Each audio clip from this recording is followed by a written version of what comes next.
सर्वप्रथम सर्वांना श्री स्वामी समर्थ. सर्वांनी कमेंटमध्ये नक्की लिहा ओम पितृदेवताय नमः. तर श्राद्ध म्हणजे काय?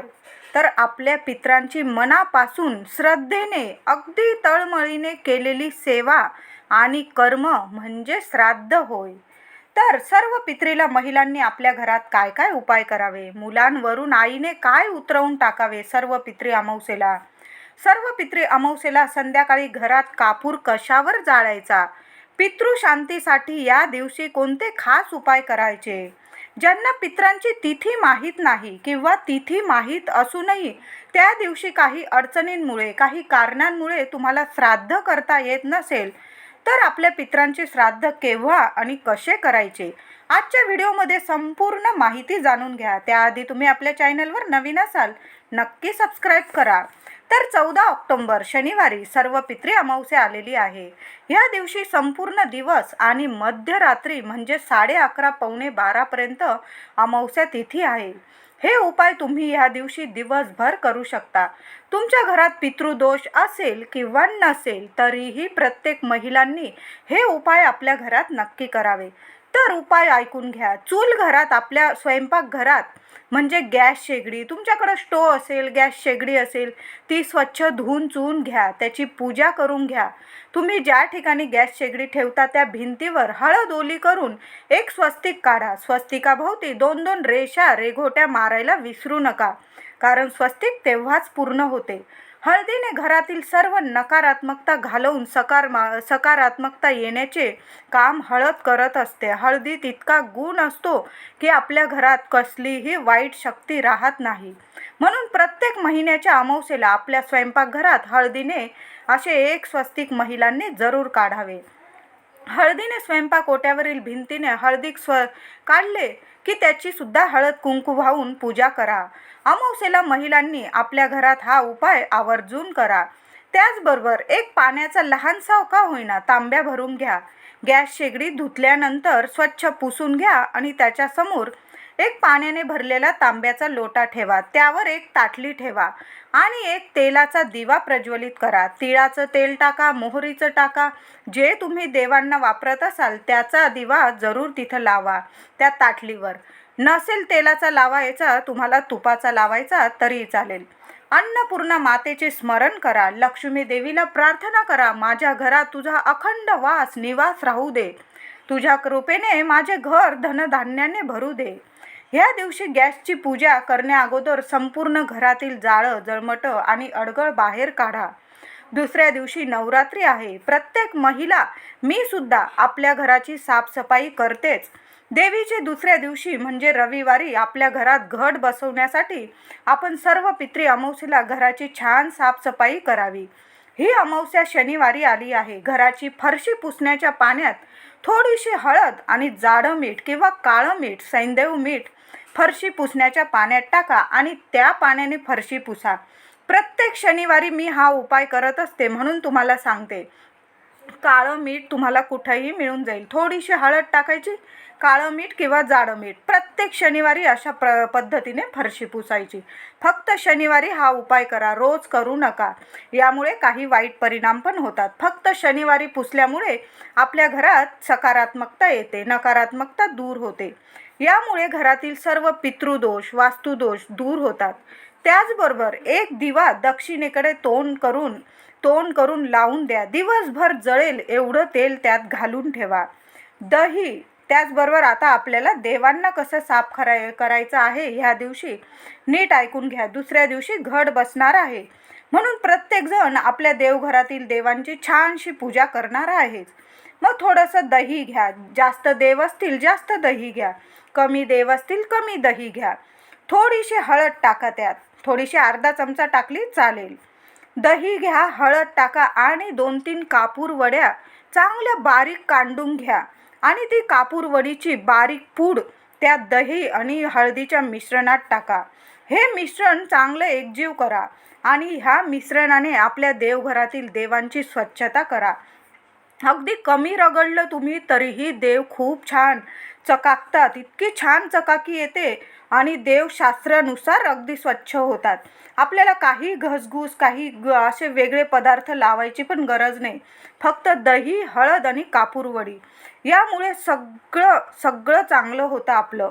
देव स्वच्छ होतात आणि प्रसन्न होतात. ह्या दिवशी आपल्या घराच्या उंबरठ्यावर महिलांनी देव स्वच्छ करून घ्या. अशा पद्धतीने घराच्या उंबरठ्यावर हळदीचे लेपन नक्की करा. प्रत्येक अमावस्येला, गुरुवारी, मंगळवारी, शुक्रवारी आपल्या घराच्या उंबरठ्यावर हळदीचे छान लेपन करायचे, छान पूजा करायची आपल्या उंबरठ्याची. दाराशी फुलांची सजावट करा. उंबरठा कसलाही असेल, लाकडी असेल, मार्बल असेल, तुमच्या घराचा उंबरठा कसलाही असेल. असाच नाही की लाकडीच पाहिजे आणि मगच त्या उंबरठ्याची पूजा होते. आपल्या घराच्या मध्ये प्रवेश करताना जी लक्ष्मण रेषा असते ती म्हणजे उंबरठा, आणि तो आपण हे करायचा असतो. आपण मानलं तर उंबरठा असतो. तो लाकडी असू द्या नाही तर मार्बल असू द्या. माझ्या घराला सुद्धा मार्बलचा उंबरठा आहे, पण मी अशाच पद्धतीने हळदीचं लेपन करते आणि नेहमी अशा पद्धतीने पूजा करते. तर आपल्याला हळदीचे लेपन करायचे आहे. धूप दीप ओवाळून उंबरठ्याची पूजा करायची ह्या दिवशी. यामुळे घरातील प्रखरातील प्रखर पितृदोष सुद्धा दूर होतो.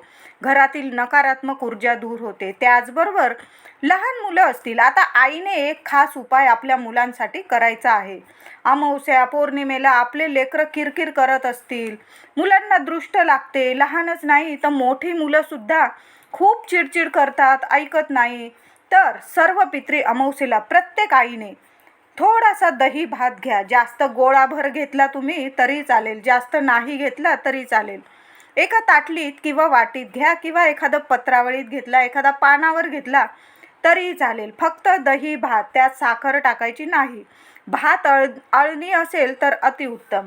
थोडंसं मीठ पडलेलं असेलच त्यात तर दुसरा करायची गरज नाही, तोच घेतला तरी चालेल. तर मुलांना पूर्व पश्चिम उभं करा. उभं करूनच आपल्याला 7 वेळा मुलांवरून उतरवून टाकायचा आहे. हा उतारा आपल्याला सर्व पित्रीला, प्रत्येक आईने आपल्या लेकरांवरून उतरवून टाका आणि अशा ठिकाणी टाका की जिथं कुणाचा पाय पडणार नाही, अशाच ठिकाणी टाका. बघा, असा हा उपाय जर तुम्ही केला, कशीही दृष्ट राहू दे, निघून जाणार म्हणजे निघून जाणार. दही भाताचा हा तोडगा उपाय खूप प्रभावशाली ठरतो अमावस्या पौर्णिमेला.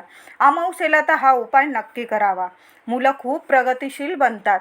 ह्या दिवशी नैवेद्यात आपल्याला खीर बनवायची आहे. सर्व पित्री अमावस्येला आपण तिथीला खीर बनवतो, पण तुमच्याकडनं राहून गेली असेल त्या दिवशी, तर सर्व पित्री अमावस्येला ह्या दिवशी नैवेद्यात खीर बनवावी. पहिला नैवेद्य आपल्याला देवांना काढायचा आहे. दुसरा नैवेद्य आपल्याला गाईला काढायचा आहे. पितृपक्षात 15 दिवसात गाईला 15 दिवस पूर्ण तुम्हाला हा उपाय करता आला करा. गाईला तूप गूळ लावून चपाती, पहिली चपाती घ्यायची, त्याला थोडं तूप लावायचं चमचाभर, थोडा गुळाचा खडा ठेवायचा आणि अगदी गाय दिसली की पटकन तिला खाऊ घालून द्यायचं, नमस्कार करून घ्यायचं. बघा, तुम्ही करून बघा पितृपक्षात 15 दिवस. असं नाही जमत आपल्याला, पण एवढं तरी आपण 15 दिवस करू शकतो. आणि नेहमीच तुमच्या दाराशी गाय येत असेल तर तिला नक्की नमस्कार करून तिला भाकर तुकडा नक्की खाऊ घालत जा. कुठलाच पितृदोष अजिबात राहणार नाही. तुम्हाला नारायण नागबळी करायची सुद्धा कधी गरज पडणार नाही. तुम्ही फक्त गोमातेला खुश ठेवा. तिसरा नैवेद्य आपल्या पित्रांना घास ठेवा, वरती गच्चीवर वगैरे, बाल्कनी असेल तिथं ठेवा. चौथा नैवेद्य आगारी म्हणजे अग्नीला द्यावा. आमच्या इकडं एखाद्या आपला तवा वगैरे असतो, जुनं भांडं असतं, त्यात आगारी पेटवतात. गौरी वगैरे, शेणी वगैरे जाळून त्यात आगारी पेटवतात आणि प्रत्येकजण, घरातील प्रत्येकजण आपल्या पित्रांचे नाव घेऊन त्या आगारीमध्ये 5-5 घास असे कुस्करतात. आपलं जेवण जे असेल, लहानसं जेवण आपण पोळीवर चपातीवर काढतो, ते छान कुस्करतात, त्यात तूप टाकतात आणि ते आगारी म्हणून त्या अग्नीत ते 5-5 घास टाकतात. म्हणजे त्यामुळे आपले पितृदेवता खुश होतात, प्रसन्न होतात आणि शांत होतात. म्हणून ह्या दिवशी आगारी अग्नीला हा नैवेद्य द्यावा. त्याचबरोबर थोडासा दही भात गच्चीवर पित्रांच्या नावाने नक्की कावळ्यांना ठेवा. तुम्ही जो पण नैवेद्य काढाल त्यात गोळाभर का होईना दही भात, साखर टाकायची नाही त्यात, फक्त दही भात गच्चीवर नक्की ठेवा. तुम्हाला ह्या दिवशी काहीच नाही करता आलं, अगदी नाही जेवण करता आलं, घरात बायकांना 4 दिवस असतील आणि माणसंच करणारे असतील, तर मग काय करावं? गोळाभर भात शिजवा, त्यावर दही टाका आणि तो दही भात आपल्या पितृदेवतांच्या नावाने वरती गच्चीवर ठेवून या. बघा, काही नाही केलं तरी हा उपाय पितरांना शांत करेल. आपल्याला भरभरून आशीर्वाद मिळतात. आपल्याला घरात धनधान्याची कसलीही कमी पडत नाही. संध्याकाळी एका वाटीत थोडेसे तांदूळ घ्या.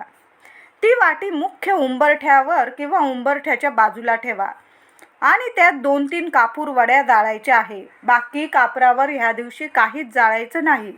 तांदळावर आपल्याला कापूर जाळायचा आहे.